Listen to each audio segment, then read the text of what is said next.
What's up friends, and welcome to this video. Friends, today I will talking about how to use Tradovate. So friends, this is a platform for trading. You can trading this platform. The first step, guys, you can see here you have all these features up to 40 plus trading tools, and you can try for free, trade secure, and third party charting integration. Just open accounts from here and set up your account from here, and you can start trading. This is the platform. As you can see here, guys, you have a buy option, and you can buy from here. You can choose the bid or the price, and for example you can cancel also on this one, and you can sell here. Just write your quantity you want to sell. You have the charts, you have different things you can see here.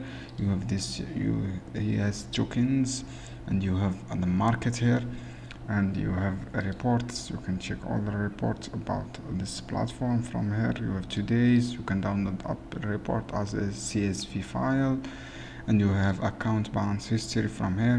You can see all the details of order from here. You have cash history, you have position history, order from here.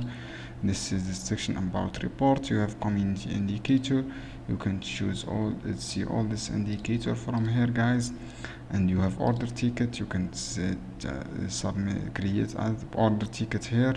You can choose the quantity from here, for example 100, and you can choose the flags, release, order ticket. You can set up your stop loss from here, for example as 1. And you have the community help center. You have the notification. You can get all the notification from here. You can also add models, market analyze, and position, and order ticket, and trade performance, and pools. All the things you can see here. So guys, I hope this video helpful for you. Then don't forget, give like and share this video for more content, and see you another video soon.